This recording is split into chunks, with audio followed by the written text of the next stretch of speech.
Hello and welcome friends. इस class में हम जानने वाले हैं डॉस अटैक के बारे में। प्रैक्टिकली हम जानेंगे कि डॉस अटैक मतलब किस तरह से किया जाता है, जो कि हालांकि मैंने आपको पहले भी बताया। लेकिन मैं आपको जिस मेथड के बारे में बताने जा रहा हूँ वो बहुत ही एक यूनिक मेथड है, जिसका इस्तेमाल ज़्यादातर जो एक्सपर्ट हैकर्स हैं वो लोग करते हैं। मतलब एक ऐसा तरीका वो लोग ढूंढेंगे जिसे आसानी से डिटेक्ट ना किया जा सके और काफ़ी यूनिक भी हो। तो फ्रेंड्स, इसमें हम डॉस अटैक करने के लिए गूगल का इस्तेमाल कर रहे हैं, तो ये अपने आप में यूनिक है।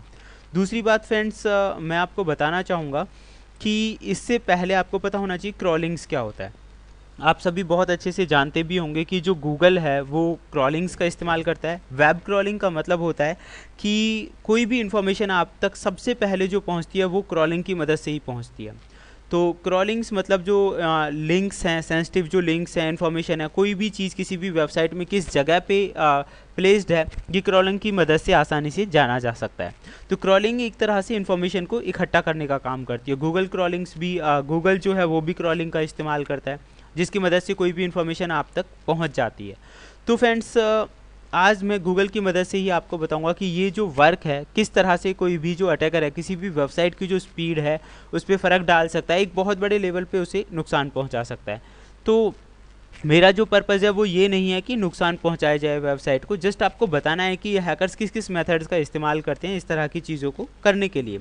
तो हम एक छोटे से प्रैक्टिकल की मदद से ये समझने की कोशिश करेंगे। चलिए फ्रेंड्स, यहाँ मैंने जो चलाया हुआ है एक पेज गूगल, तो हम यूज़ करेंगे गूगल स्प्रेडशीट का इस काम को करने के लिए। अगर आपको गूगल स्प्रेडशीट के बारे में नहीं पता है तो आप गूगल पे जाके सर्च कीजिए गूगल स्प्रेडशीट, और यहाँ से सीधा सीधा जैसे ही आप क्लिक करेंगे वो रन अप हो जाएगा। हालांकि मैंने पहले से ही स्प्रेडशीट चला रखी है। तो गूगल शीट पे आप जाइए, आपकी आईडी होनी चाहिए, आईडी से आपको लॉगिन करना है, तभी आप इस पर आगे बढ़ेंगे। तो फ्रेंड्स, स्प्रेडशीट जो है वो इस तरह से आ जाएगी जैसे कि एमएस एक्सेल में आप चलाते हैं। तो यहाँ एक कमांड होती है इमेज की, तो हम उसी कमांड का इस्तेमाल करने वाले हैं, इमेज कमांड का, जिसकी मदद से किसी भी वेबसाइट से हम उसकी जो इमेजेस की लोकेशन है वो देंगे और वो इमेज हम तक पहुंच जाएगी।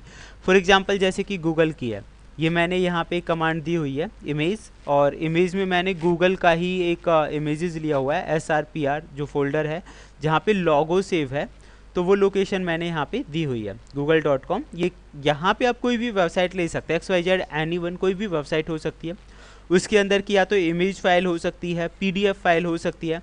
यानी कि अगर आप एक तरह से वेबसाइट को अनरेस्पॉन्सिव बनाना चाहते हैं तो मेनली ये होना चाहिए कि वेबसाइट में जो आप इमेज यहाँ पे कमांड यूज़ कर रहे हैं वो PDF अगर फाइल लेंगे या हैवी से हैवी फाइल लेंगे तो वो वर्क बहुत आसान हो जाएगा आपके लिए। तो फ्रेंड, जैसे ही आप ये कमांड देके एंटर करते हैं आप देखेंगे कि गूगल की जो इमेज थी उस लोकेशन से आ गई।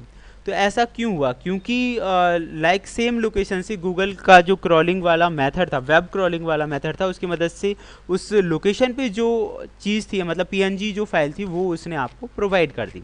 तो फ्रेंड्स, यहाँ से इसी कमांड को आप मल्टीपल टाइम रन भी कर सकते हैं। अच्छा, अगर मैं यहाँ पे PDF फाइल लगा दूँ कोई भी, तो क्या होगा कि PDF फाइल होती है उसका साइज़ बड़ा होता है। यहाँ पे वेबसाइट में गूगल की बात नहीं कर रहा हूँ, XYZ कोई भी वेबसाइट हो सकती है। तो अब बहुत सारी अगर आप वेबसाइट्स को मान लीजिए PDF फाइल आप दे दें PNG की जगह और उसे स्ट्रेच करते चले जाएं, यानी ये command multiple time run up होती चली जाएगी।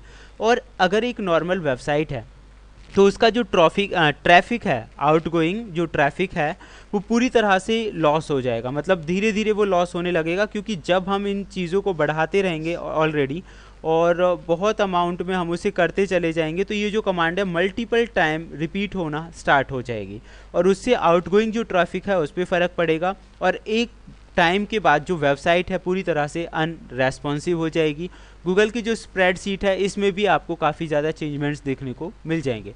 तो फ्रेंड्स, इस तरह से जो बैंडविड्थ गैप है, आउटगोइंग जो है मतलब किसी भी वेबसाइट की, उसे आप अनरेस्पॉन्सिव कर सकते हैं। That one is the unique method. आप इसे बहुत आसानी से समझ भी सकते हैं कि अगर एक ही चीज़ को रिक्वेस्ट है, जो वेब क्रॉलर्स हैं जो बार बार भेजते रहें, तो जो वेबसाइट है वो उसकी रिक्वेस्ट को पूरा करने में ही ज़्यादातर टाइम कंज्यूम करेगी और वो एक टाइम पे अनरेस्पॉन्सिव हो जाएगी। बहुत ज़्यादा अमाउंट में जो डेटा है यानी कि रिक्वेस्ट है उसके पास सेंड हो जाएंगी। This one is the unique method.